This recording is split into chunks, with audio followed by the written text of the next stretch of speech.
Hey, I'm Nick Koumalatsos on Ever Forward Radio with Chase, and we discussed everything from beating your demons to being successful and having my gym raided by the police. Very interesting. Check it out. 3, 2, 1.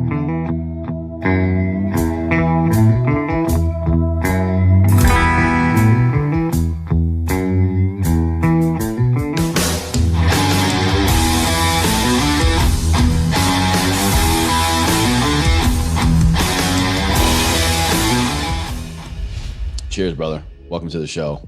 Absolutely. Thank you for having me. Nick Koumalatsos, first time on the podcast. Definitely someone I've been looking forward to connecting with and having a sit down like this for a while, man.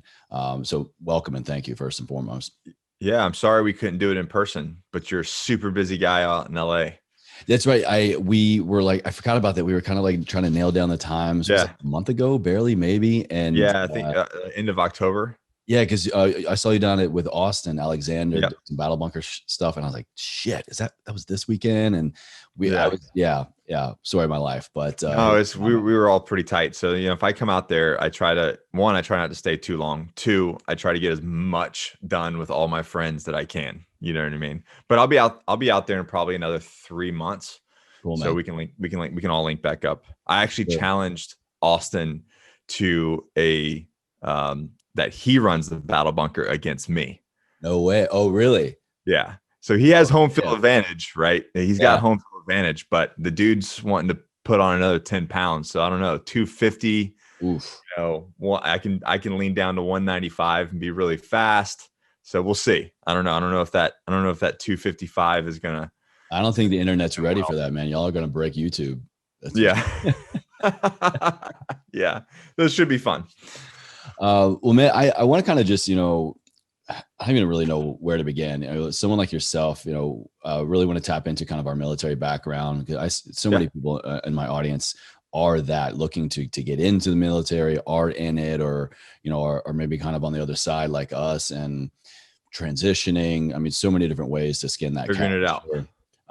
Yeah. And you're somebody that has done a lot since you've gotten out. So maybe let's just kick off there.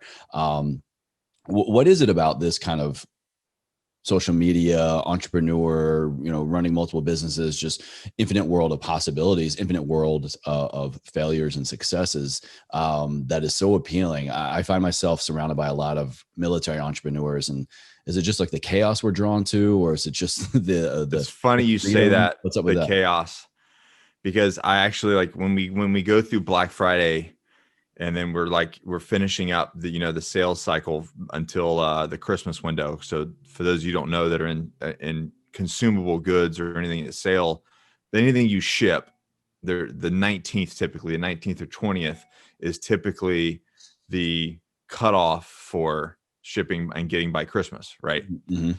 And I literally told my wife the other day, I said, "This is what it feels like to be deployed."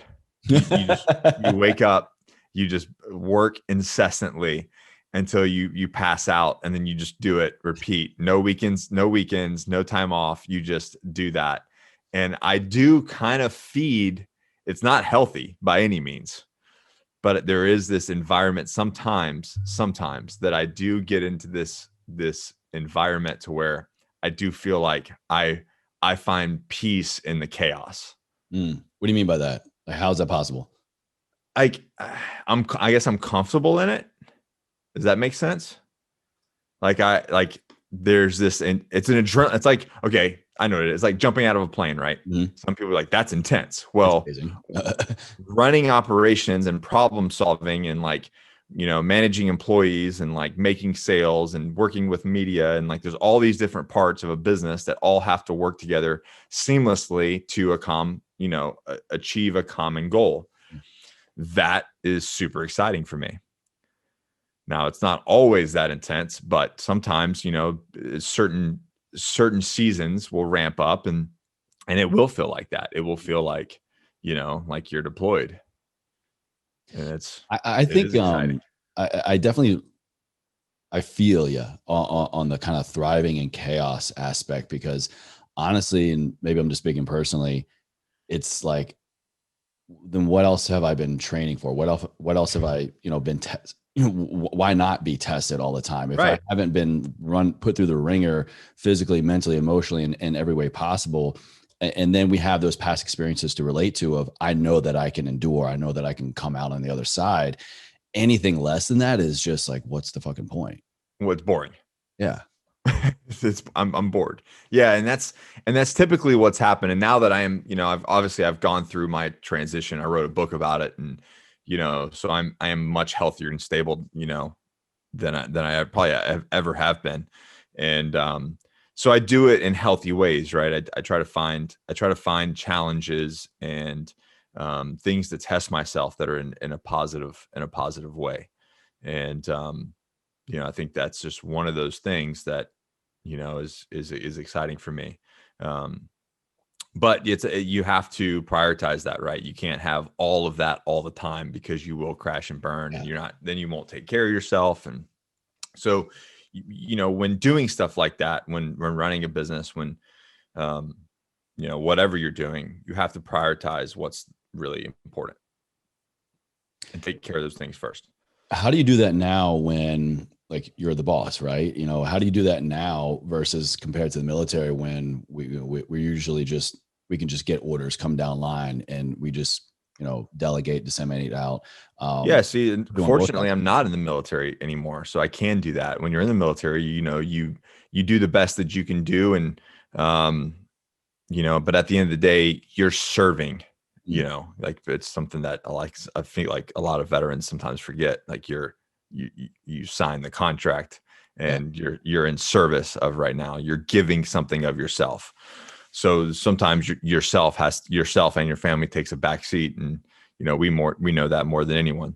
But when you're out, you have to prioritize what is important, because if you don't, you will 100% put yourself on the back burner, and you will fail.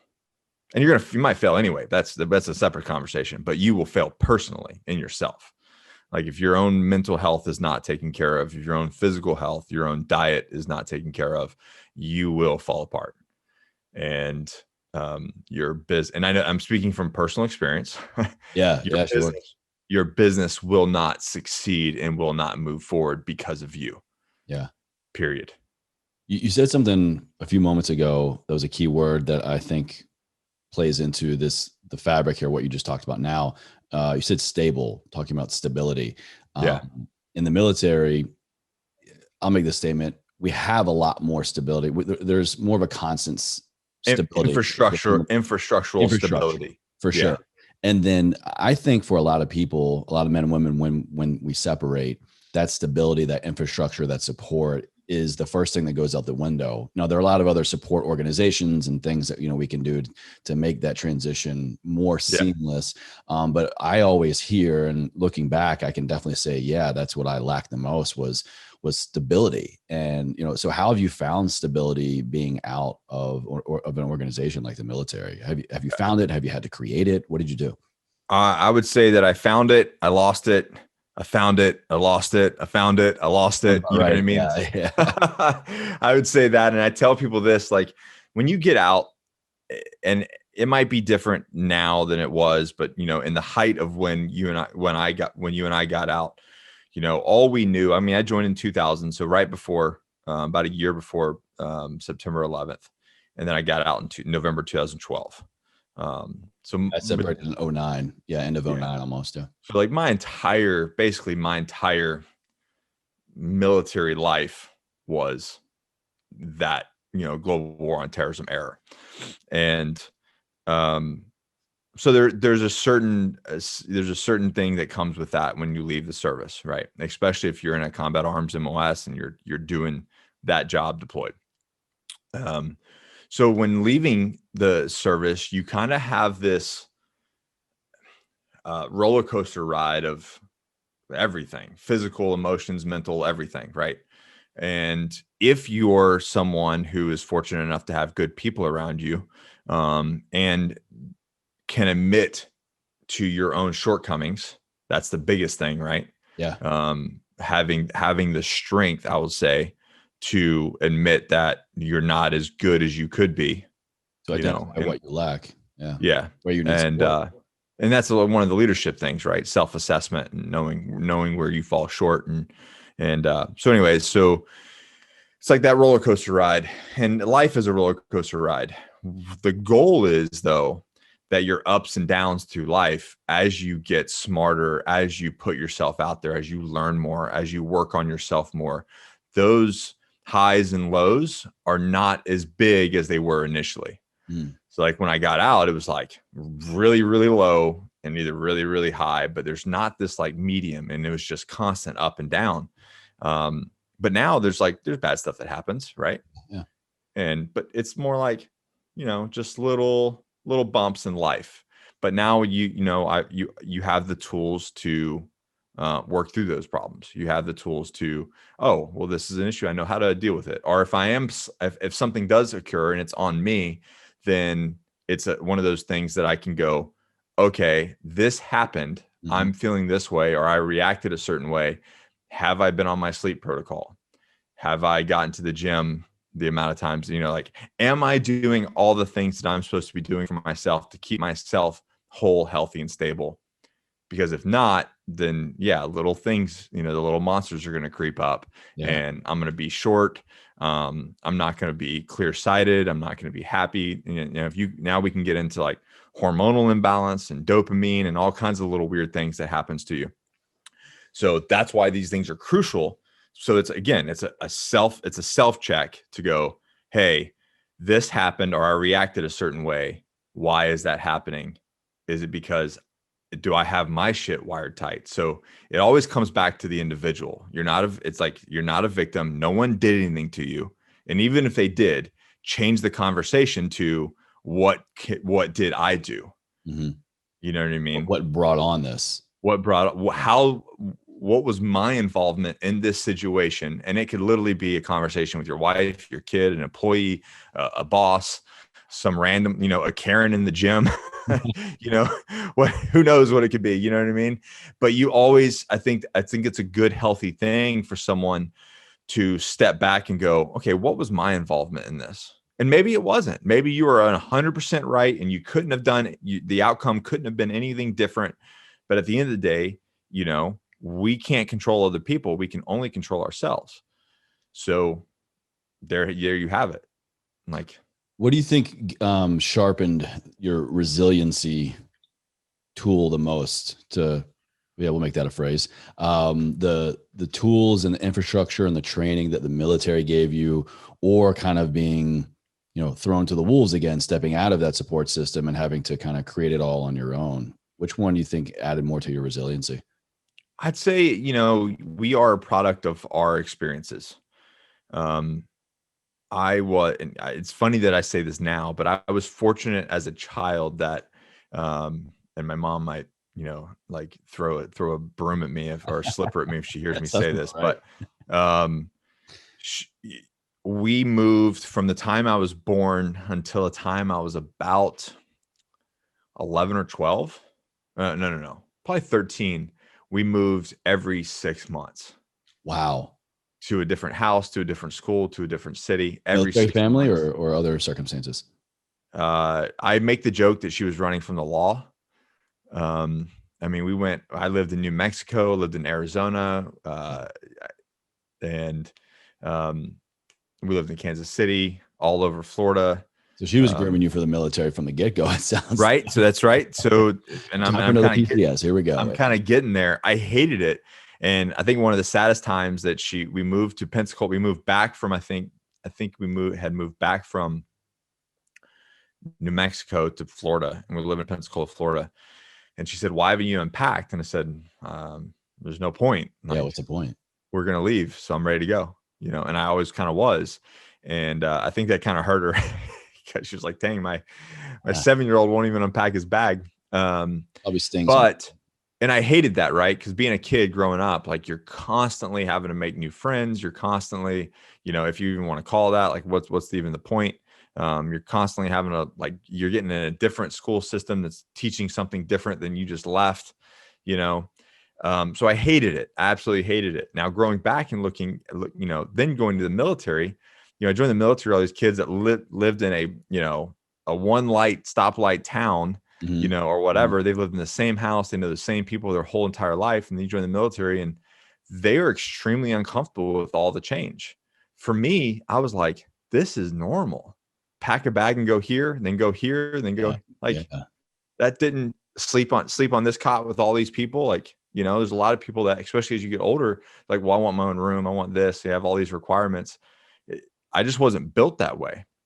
And then now being, you know, knocking on the door of 40 and doing what I do now, I still I still see these lessons that I am of this experience that I had that made me just super flexible. Now, I will say in my older age, I have gotten a little bit to where I'm like, I do want a comfy bed. I do want things. You, man. Yeah, absolutely. Yeah, you know, couch surfing. Yeah, I need a bed, damn it. That just because, you know, things hurt. Things hurt, Chase. So, but, you know, I still watch people, even my own age, that don't have my background, that are just super inflexible and then just can't, like, anything, the wind blows wrong and they're just like, I can't work. I can't do it. I can't work in this environment. And I think that that says something. So coming out of the military and going through some stuff, which I didn't realize that I was going to go through, I was fortunate enough to have certain people around me that offered the ability for me to self-assess and basically handle my shit. And fortunate enough, I got brought on to run a project under a nonprofit for veterans, thinking that I was doing it for them, not knowing that it would be that I needed help.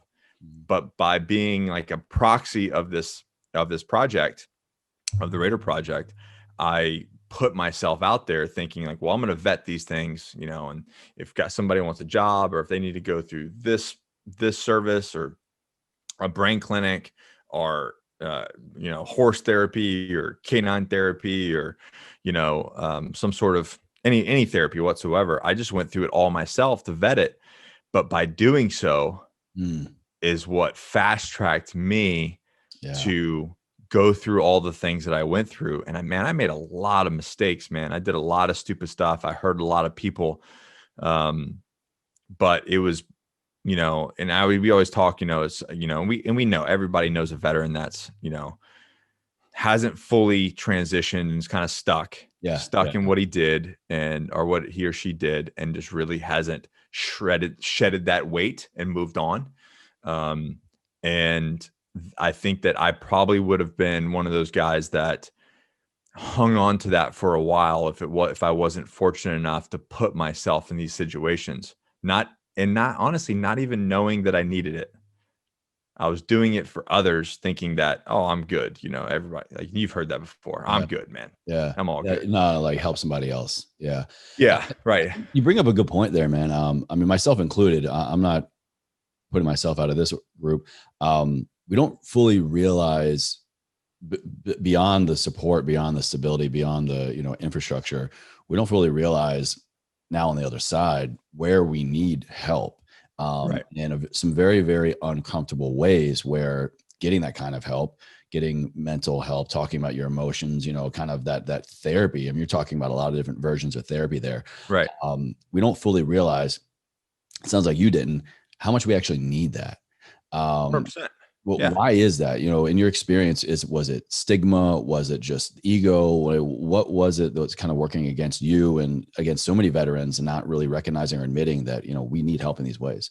I think it comes down to identity, right? So if you're looking at any sort of war fighter, you're looking at somebody that maybe was a professional sports athlete, anybody that has any job that attaches to their identity, right?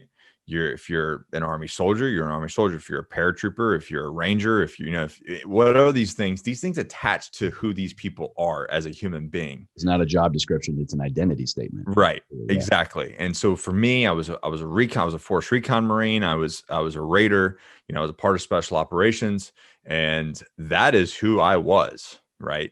You're just a badass, and you think this way. You really do think this way. And So for you to get out and to need help from anyone goes against your whole identity.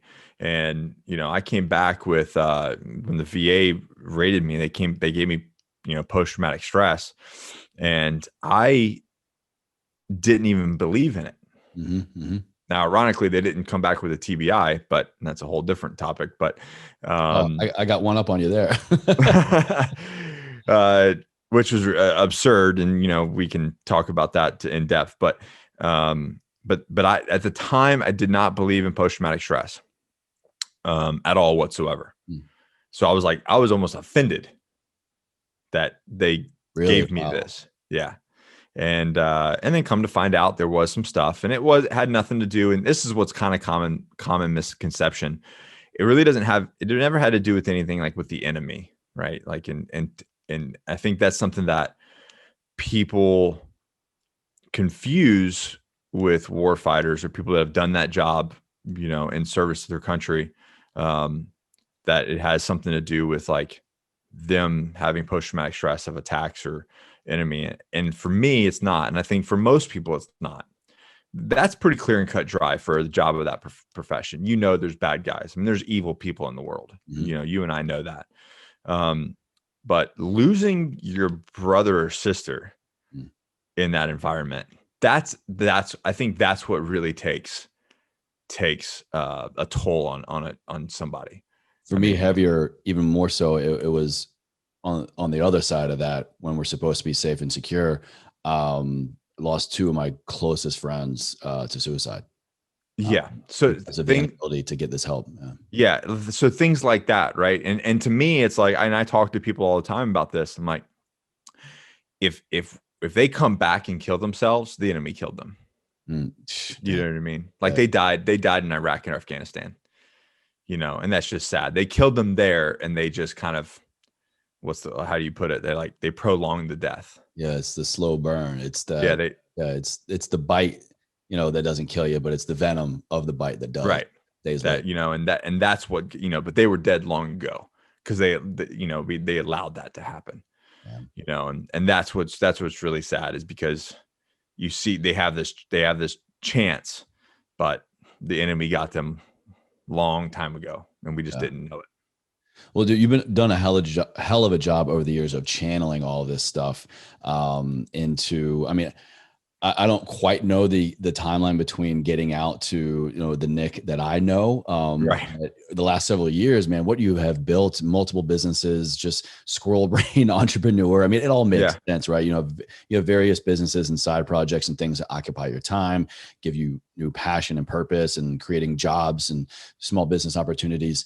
How did you go from Marine Raider to civilian to entrepreneur? I mean, were you like the rest of us kind of seeking full-time 9 to 5 and realized, no, screw that? Or, what was that timeline? Something like that. I actually just recently realized that I always had this entrepreneur spirit. When I was a kid, I got a bike toolkit, and I would fix people's bikes for a fee, or for, I don't know, freaking Coke and a lollipop or something. You know what I mean?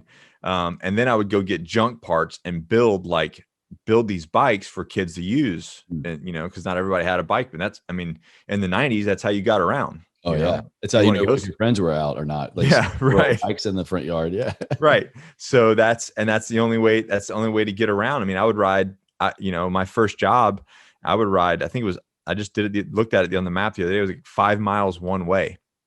I'm like 11, 12 years old. Wow. Yeah. On a little BMX, you know what I mean? And back then we thought like it was nothing. It was like, okay, I got to be there by this time. It takes me, 30, 45 minutes to bike that way. Then I'll head out. And now kids don't even want to walk down the street to the store, Anyway, so I did that. I was making junk bike parts into bikes for kids to use. I was fixing bikes, we were doing all kinds of tricks and stuff back then. So like the rims would get all bent and warped, and I had I had spoke spinners so I could straighten rims out. And then even when I was in the military, when I was back home, I started my first business. It was a fitness and nutrition business when I was not undeployed, and I was, working with some housewives And, if their husbands were deployed and they want to get back in better shape, I would put them on programs and we'd train them out of the garage. And I kind of forgot all about Jody this. We all heard about, huh? Yeah, right. Well, I was married, so but yeah, so that was, and it was a very natural occurrence. I didn't really think of anything until the other day we were talking about it. And I always had something going on. I always had a job from the time I was 11 until now. I've always worked. And then when I went in the military, I did all that. And when I got out, I immediately, well, not immediately, but I did get a contracting job while I was on terminal leave. And so I contracted for a year and a half. Now, this is really where it like sunk in, because I did really, really good at this job. I created a program while working for this company that just had wild success, absolutely great success. And training program, workout program. No, not a workout program. It was a program on how to train people to do ops intelligence sync, basically. Okay, cool. How operations intelligence, how to conduct intelligence with this program, and then how to work with operations to get them to sync up. And basically, in the military, it's like a constant thing to get operations and intel to work together. Right. Like yeah. I was on the intel side of things. Yeah. Right. We were SIGINT, occasionally human. Right. It's that is so difficult to get to right. Together. And I was on the operations side, but in special operations, I got heavily into the ops intel side. So almost like was it a 18 Fox on the Army, right? Is that what it is? Yeah. Well, what's the job description a little bit? It's operational intelligence. Operational intelligence. So my roles were all in the 98 series and 35 series. We were PSYOPs, counterintelligence, translators, linguists, all that. So on an SF team, they've got basically an intel rep, an ops intel rep on the team. I think that's It's funny you mentioned that. Actually, that was I won't tangent too much, but that was actually where I was trying to transfer in my role. We go like SADE, we call it. You're a special forces attaché kind of thing, because you have that intelligence skill set, and the group needs it. Right. So that's what I ended up and when I was with Marine Special Operations Command, that was kind of my last job, was the ops chief or the ops intel chief for the MSOT. There we go. Okay. And so when I got out, I started doing this for this company. And I built this training program to where it taught people how to do this really, really efficiently and get them from a very basic level understanding to an advanced level rather quickly, and really try to, make effects on ground. And it was great. And it wasn't all me. I had a very good team that I handpicked that supported this and worked on this with me. Anyways, I got a call one day by my team lead, and long story short, I had a bunch of people in the office. I was supporting some guys downrange through classified internet. And so I took a break, took the phone call, and he's like, yeah, man, they just canceled your contract. It was Monday. Shit. No heads up, no warning, no nothing. First realization into the civilian world, like you're fired. You're out of a job. Yeah. And so the next day, one of my team members was like, hey, just so you know, they took our program and they rolled it out for the entire company. And I was like, oh. That's why they fired you. Like, this guy knows too much. We got to take what he knows. Yeah. So instead of like using me to like help roll it out, they were just like, all right, we're taking this and you're out of the picture. Damn, man. Which, you know how that works when you work. And this is something that you have to learn when you work for a company. If you create something, that is intellectual property of that company. It wasn't mine, You were not a special snowflake. You were not a special snowflake. So I did get another job offer with a very high-end company, support and operations downrange, great pay, great benefits, very cool job. I would have fit in very well. And it was definitely some next level stuff. And I turned it down because I realized at this point, and this is funny though, I realized at this point that if I can do this for the level and the size of the company that I worked for, then I should be able to do it for myself. There, I was wondering if you're going to say that, man. I love that. Yeah. Yeah. I thought now what's funny is I was like, I'll have this wrapped up in a year. I didn't know that it would take me, 6 to 8 years to achieve that. I was like, oh, 6 months to a year, I'll have this wrapped up. I'll be a millionaire. Yeah, True. sure, bud. Yeah, you need to put a little bit more time in than that. But so that's really where my journey began. Was I got out in November 2012, started working the same time. A year and a half later, I found myself on my own. And I was solely working on my own business that I had started, which was a training consulting business, and then the nonprofit. And that is all I did. And though my business is what morphed into everything that has that failure, and I'll call it a failure. And in its own, it wasn't a failure. It made money. The reason why I call it a failure is I never got to the level of what it was intended to do. Does that make sense? What you thought it could be or should be, right? Yeah, what I thought it should be. So in that, and in all turn, we lost money and whatever. Spent money on the wrong shit, and because you don't know, you just think so you're just like shooting. You're just shooting basically at the wall. Yeah, shotgun blast the wall, see what you hit. Yeah, and but at the end of the day, that failure led me to the next thing, which led me to the next thing, which led me to the next thing, which is why I'm sitting here talking to you. And if I would not have traveled down that road, I truly believe with all my heart that I wouldn't be here. Yeah. You have to go down the yellow brick road, and you have to take you get to Wise, and you have to choose a direction, and it might not always be you might not end where you think you're going to end, but if you keep going, you will end where you're supposed to end. And we're still, we're always on that journey, right? You're still on that journey. But as you do it more, and as you have the intestinal fortitude to continue down that journey, it does get easier because of your experience. You know which direction to do, where to spend money, how to do certain things. You have a good network. Hopefully you have good mentors and coaches in your back pocket that will help you facilitate that. So, yeah. How did you kind of take that first failure, and step back, detach from the situation, assess and rebuild? Or was it just a constant evolution? Was it?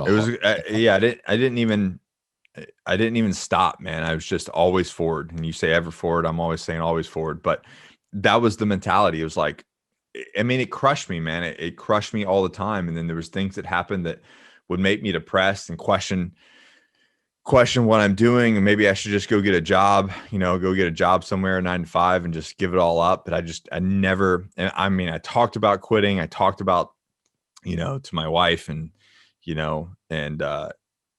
just never did it. I talked a lot of shit, but I never actually did it. I just kept moving forward.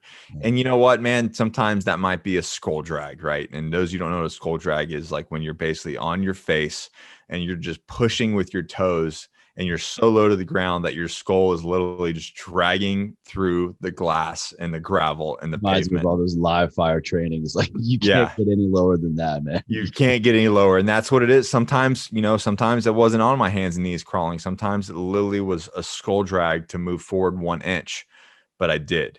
You just keep going.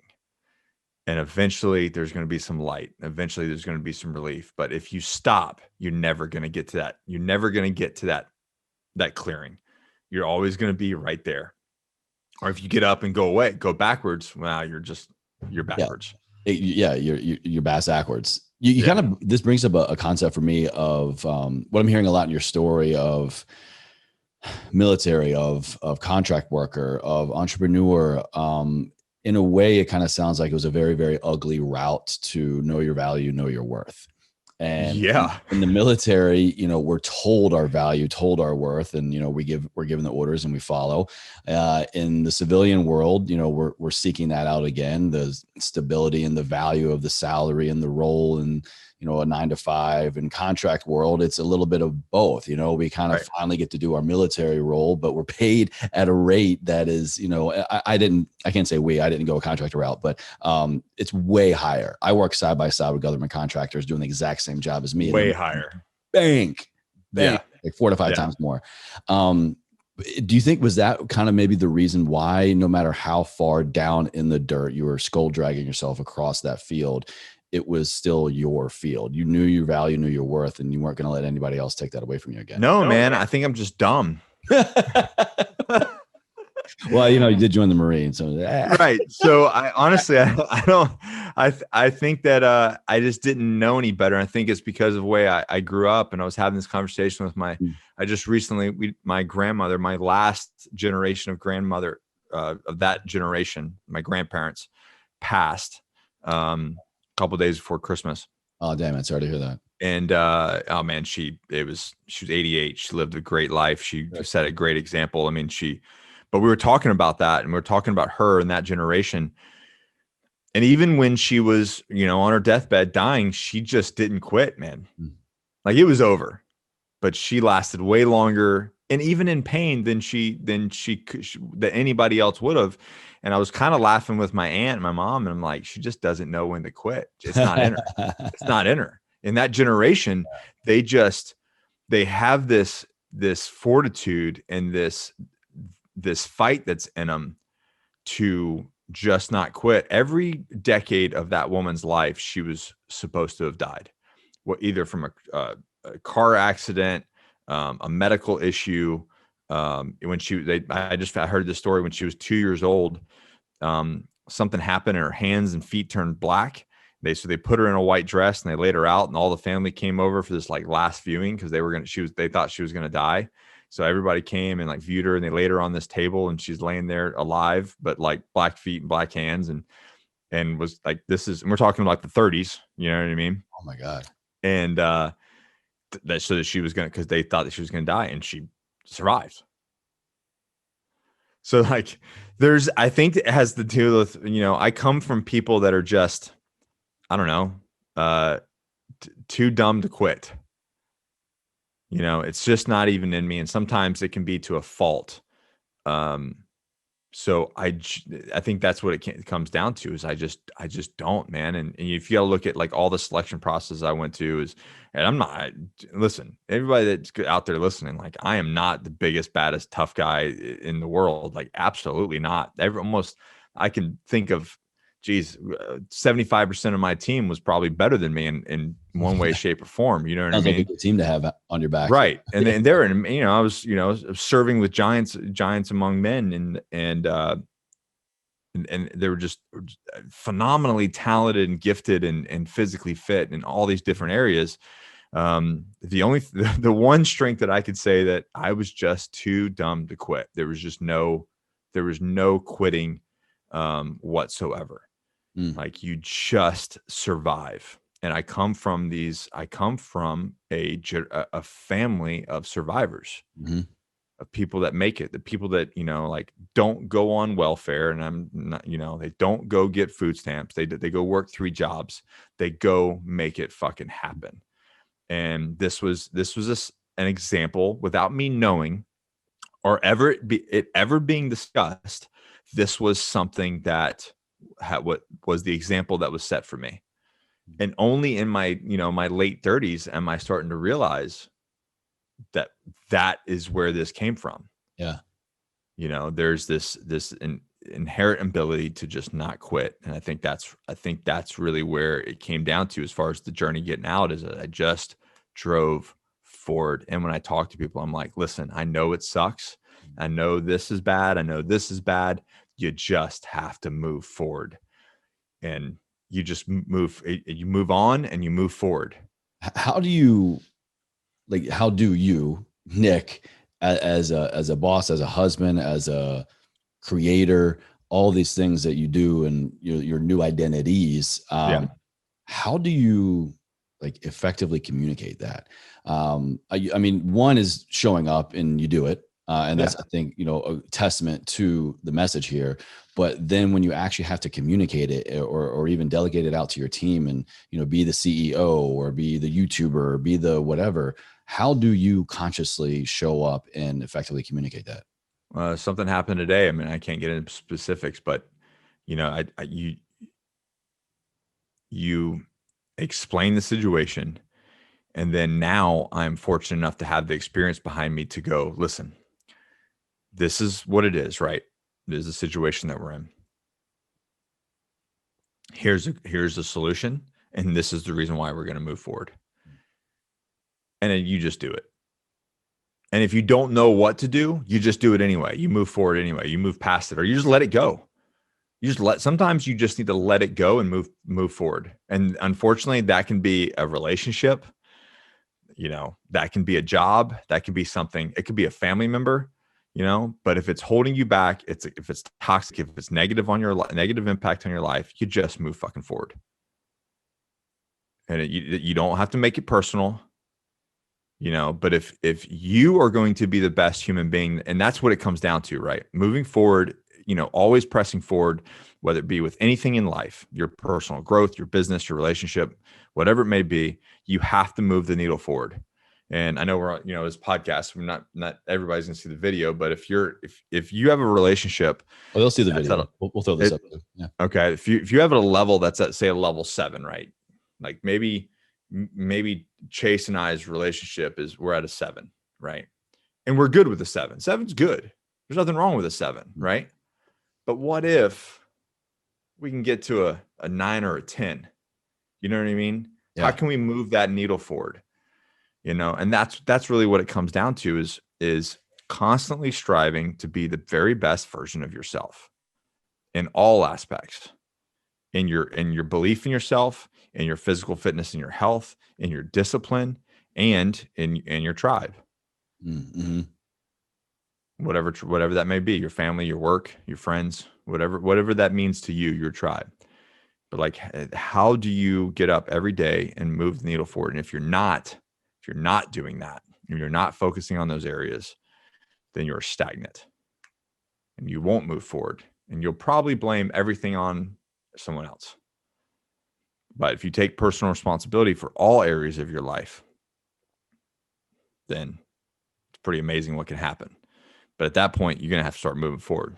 Yeah. It sounds like you're kind of describing, not to put words in your mouth, your current modern day definition of leadership. Is that fair? Yeah. Yeah. Yeah. I would say so. I mean, it's when we talk about the Agoge, that's really what our 4 pillars of the Agoge, and what we give to our people and how we push them to strive. And when you focus on the individual first, this is something I learned with working with veterans here, I'll do a quick story time. When I first got linked up with the Raider Project, I thought that because I was still going through my transition, if I get a guy out like yourself, and get you a 6-figure job, so you're making $120,000 a year, boom, you got money in your pocket, you got a good job, you can provide for your family, you got a nice house, you got a car, boom, done. You're going to have a great life and you're going to be healthy. You're going to be happy. Totally not the case. These dudes with self-sabotage, with alcohol, not show up to work, get arrested, do all kinds. Just absolutely wreck their life. Wreck it. Just wreck it. And I was like, I don't understand. Why would they nuke their life when we just linked them up with a 6-figure job? Like, we just use our network to hook them up, because it had nothing to do with the job. Yeah, I guess they weren't solving the problem because we're not addressing the real problem. We're not addressing the real problem. And the real problem was inside. It was internal to them. And so when I realized how the importance of self-growth was, that's when everything changed. So we completely stopped focusing on infrastructure of a human being, and we started focusing on the human infrastructure. Those 4 beliefs, your belief system, your health and your wellness,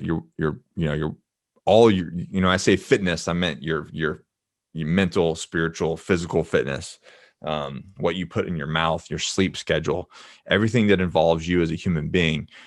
And then really attacking like your belief system. Do you even believe in yourself? And that's what's crazy, is you think that people in the military come out with a very high self-esteem, and they might seem like they do. Yeah. But in the military, you are never good enough. No, hardly ever. For sure. There's always going to be someone better, higher ranking, or even the same rank that can do the job better. Even if you do a good job. Yeah. Yeah, you could graduate company honor grad, and somebody will always say something like, well, you could have had a higher score. Mm. I was company honor grad, or I was class honor grad. Yeah, but you had a 96.6. You could have had what happened to the 100? Like you're like, and me and a friend of mine, actually he called it this and I kind of adopted it, but we call it the beaten dog syndrome. Yeah.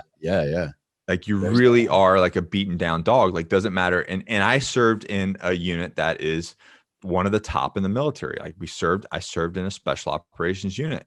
And still at that level, you weren't a good enough Marine. You weren't a good enough operator. Like you're just not enough. But I went through selection. I went through this. I went through that. I've gone to this course. I can do this. I can do all these different things. I've achieved this rank. I've achieved this position. Not good enough. And that is the culture of the military. And their thought process behind that is to always get you to strive, to never be complacent, right? You can never be complacent. You can never get comfortable. And it's always to strive to be better. But by doing it that way, you create this like, yes, they're always, we're always working out. We're always striving to be better. We're always learning. We're always growing. We're always trying to be better. But when you get Always out, in every way possible. yeah, in every way possible. But when you get out, it's like we carry that kind of weird burden that we're not good enough. And you said something early on about our value. Like how many veterans don't know their value? Oh, too many. Way too many. Right? They're like, oh, I'll take this job for this money. It's like, dude, what? No, man, you are worth double that, if not triple that. But they don't ask for it because they've spent an entire adult lifetime in this environment to where they truly don't believe that they are because of what's been told to them over time and time and time again. You kind of just planted a little mind bomb on me, man. That's actually something that I've struggled with for many years, and over the years it gets a little bit better and better. And that is knowing my value, knowing my worth, and especially as a business owner myself now, going into my 4th year. Thank God it's getting better for sure.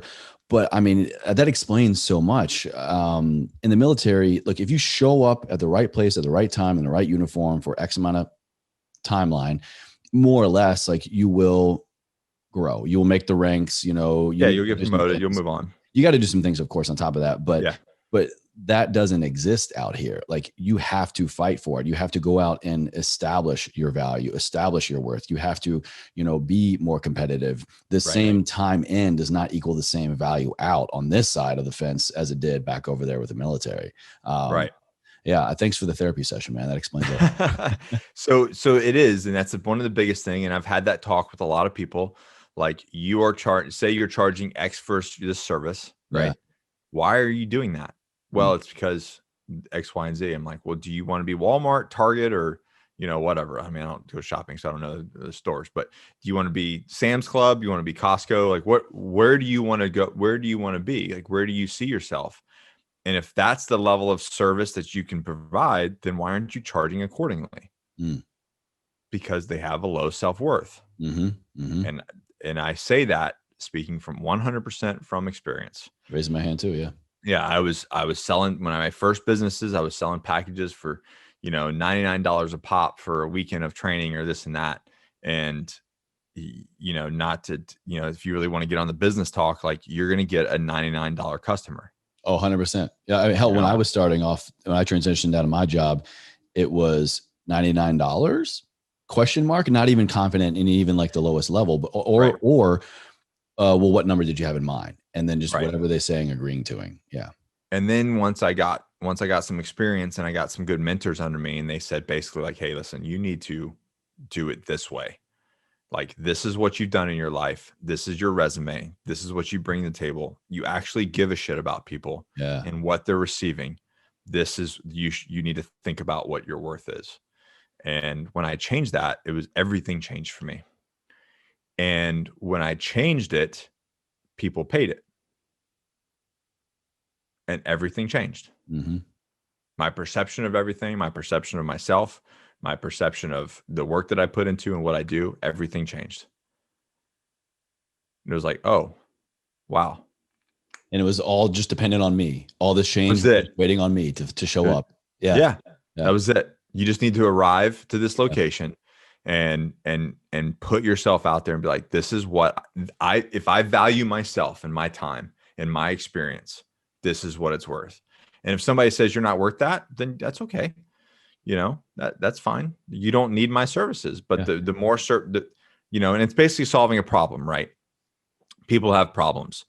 The bigger the problem to solve that you can solve, the more you can charge. That's what it comes down to, especially if you're in a service, even down to a restaurant. People are hungry. You solving a problem. They're hungry. You have food. Especially now, like it's hunger, it's food, but convenience and so many other factors now. There's so many different factors, but that's what it comes down to. It's like, why do you think all this delivery stuff is happening now? Like, you have a problem, right? Mm-hmm. Either you can't go to a store, or you don't want to because you don't want to wear a mask, or whatever, wherever you fit into, right? You have a problem. Yeah. Well, these people have a solution, and they can upcharge a fee, and you're going to pay it because it's solving your problem. And speaking of problems, kind of getting towards the end here, man. I want to bring up something that a big problem you had several months ago. And, I think it's a great time to kind of bring this story up now. We painted the picture of your background, your resiliency, of just choosing to go through everything instead of it blocking you and stopping you. Right. Through resiliency, or through your words, not mine, being an idiot. Yeah. Right. You were faced with a very big challenge of your livelihood, of your business and your employees, and so many variables here months ago. Yeah. At kind of like the peak of this pandemic, of police forces showing up and basically just like kind of demanding forcing closure and inviting themselves onto the premises. And you, I tip of the hat to you, man. I watched everything you put out about that. And in the beginning, I mean, there was some fire, there was some heat, rightfully so. But the way that you went about communicating to law enforcement and going through the proper channels, I could definitely see the military shining through there. But like, how did you endure something like that and not just want to just go ballistic and still showing up and fighting really against a system that should be fighting for you, the small business owner? Yeah, I noticed that, through my years of doing this, anytime you let's look at politics right now, right? Anytime you get radical one side of the fence, or either, right? Whether you're radical left, radical right, people immediately stop taking you seriously. If they listen to you and you're being radical, you're immediately discredited. They're like, oh, he's just a crazy person. He's being nuts. But if you can remain calm in a very tense situation, then you can gain people's ears. And I knew that if I just lost my shit every single time, every single chance that I got, I mean, there would be some people would be like, yeah, Nick. But the majority of people would be like, he's just being nuts. So let's just stick to the facts. Let's stick to the facts, and let's remain calm, and let's handle this like adults. And real quick, give us a high level view for maybe people that don't know what exactly happened here. So my gym got raided by the police, and the North Carolina governor shut down on March 25th. We didn't really know much about the virus at that time, right? And I don't care, where people sit. It's your personal. It's a great part of being an American. You can sit wherever the hell you want to sit on the topic. Yes, sir. So that doesn't really matter. But at that time, if everyone remembers, we didn't really know much, right? I mean, certain people were saying certain things, certain people were saying other things, but we didn't really know what was going to happen and kind of go from there. So they asked us to for the state to shut down, most like every other state. So, and it was supposed to be a 2-week. We're going to do a 2-week shutdown, assess the situation, right? We're going to be open by Easter. Birds.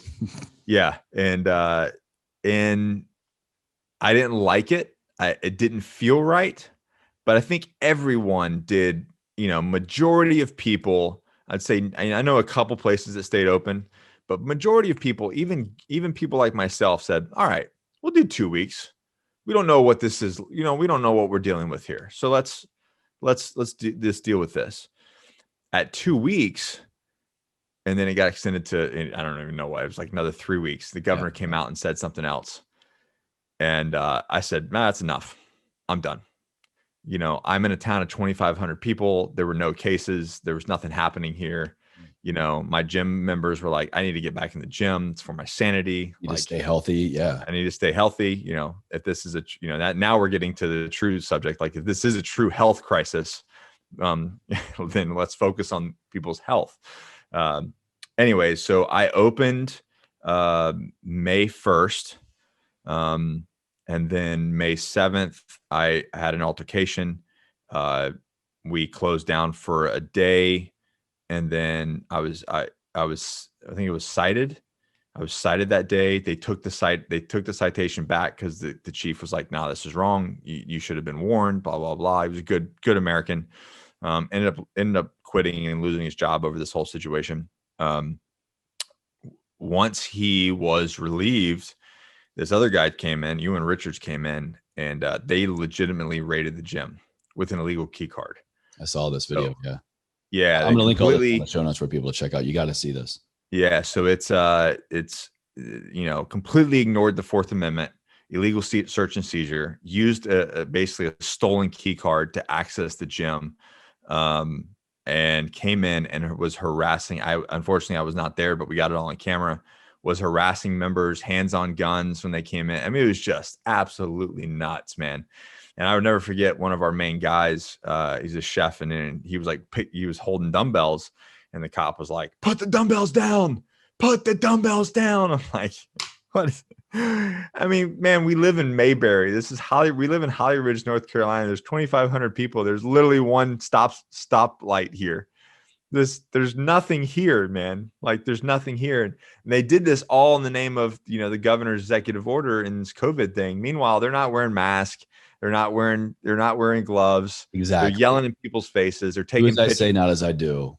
Right. They're taking pictures of everyone's license plate. So I did shut down after that, after the big incident that you see on the tape, on the video. I did shut down after that. And it wasn't because I didn't want to fight. It was because I could not. If you want to mess with me, I can take that kind of abuse, right? I've been messed with, picked on, been to, beat up as a kid, been to steer school and special operations. Like, man, I can take a beating. I'm literally putting myself through a beating this month now. But so that's not a big deal. But when I saw the people getting harassed like that, like the citizens, the tax-paying, law-abiding citizens of my community, dude, I couldn't take it, man. That was like, that I was out front of the gym talking to my wife, and I was like, I can't allow this to take place if they're going to do this. Because what they did was they focused on me first. They realized that they were getting nowhere, so they turned their sights to the members of the facility. Yeah, of course. And that's what really broke. So we ended up getting a lawyer, started the GoFundMe, and now we're in federal court, specifically on the Fourth Amendment charge of the illegal search and seizure of my facility. So we opened back up, and with the help of the lawyers and I believe that the North Carolina Attorney General, we opened back up. I want to say it was June 1st. So shortly after that happened, we opened back up, put no trespassing signs on and everything like that. And we have not had a single, I mean, obviously that all the law enforcement officers that were all involved have all been fired. So it doesn't look real great for their case, because now they've all admitted basically that they've messed up and they've been fired. The mayor and the town manager are still employed, which is the ones that told them to do that, which I don't understand. I feel like they should fire themselves. But so it will all get washed out in court, man. And one day or the next, it will happen. It's sitting on a federal court's judge desk right now. Amazing, man. Well, I mean, again, you handled it so well. And I mean, in the heat of all of what 2020 had to throw at us, some people like yourself got a little bit extra. So you earned your stripes for sure, man. Yeah, it was, not something that I feel like any American should go through, right? Like, and I stand behind the fact that every business, every small business is essential to someone. And Well said. I don't care what side of the fence that you sit on. If you're on the side of the fence that you don't think business should be open, don't go to those businesses. That's what's great about this country is we have freedom of choice and we have freedom of movement. You want to wear a mask, wear a mask. You don't have to. Like this is America. Like it comes down to individual responsibility. And I think that I think that many people have forgotten that we are responsible for ourselves. No one is responsible for us. The government's not going to take care of me. You know, they're not. I mean, if you think they are, you're gravely mistaken. And even if you do think that or believe that, how better will you be if you choose to think I am responsible for me? Right. Even if you believe wholeheartedly right. that outside will be taken care of. Just imagine, I'm telling you, you take dominion, you take responsibility, you take ownership of yourself, like everything. I like that. Dominion. I like that. Yeah. Yeah. So that's what it comes down to is just, I believe I believe in this country. I believe in our Constitution. I believe in its people. And, for the places, a lot of Americans haven't traveled the world. I've been fortunate enough to see some countries that makes me believe that America truly is one of the greatest places on this planet. Yeah. And I really want it to stay that way, and that's why, I did what I did, and I fought the fight that I'm still fighting the fight, and just like a lot of Americans are, there's a lot of veterans out there that are standing up. Ian Smith in Jersey, every day. Jeff in Arizona, they're holding the line because Mike Glover, yeah. While it seems like so insignificant, right? I mean, it really is. It really is a very, very small, important thing that could grow into something really grotesque if we allowed it. But, we are the people, and that's really what it comes down to. Dude, well said, man. I definitely could Joe Rogan this one for a while longer, but I know you got places to go, things to do, which is a whole other can of worms. What is the tally you're doing for jiu-jitsu now? So I'm doing, I'm filming it all, but I'm doing 60 BJJ sessions in 30 days. Ooh. Yeah. Yeah. Yeah. Well, all right. We'll have to circle back on that one for sure, man. Can't wait to check out the content. Yeah. But what I learned by doing 60 sessions in 30 days, I'm going to be tired, man. You're familiar with Greg Anderson, right? You know him? Oh yeah. Yeah. Have you guys talked about this? This sounds like a project up his alley. We have not talked about this specifically, but we talk about kind of what's going on in America, and we do stay in contact. But I should, now that you said that, you should call him out on this, man. My production company, we do his podcast, and so I talk to him on a very regular basis, and I hear and see all the crazy shit he's doing in his show, but then his social media, and I'm just like, yo, you after hearing this from you, man, you guys need to. Actually, yeah, I don't know if we want you to get together because it's going to be crazy if you do. I'll drop him a note and be like, hey, just so you know, I was talking to Chase, and this is what I'm doing. See what he thinks. Most people, even my coach, were just like, I went to last night's session, and my coach was just like, how you doing? He's like, all right, man, just keep at it. Don't get hurt. You're here. All right. Wasn't expecting. Right. So yeah, we'll take it's one day at a time, man. One session at a time. And I'm looking forward to that place like we talked about before we came on, where the volume you just get used to, like, this is where I'm at now. This pain and this exhaustion, this is where I'm at. And embrace the suck, baby.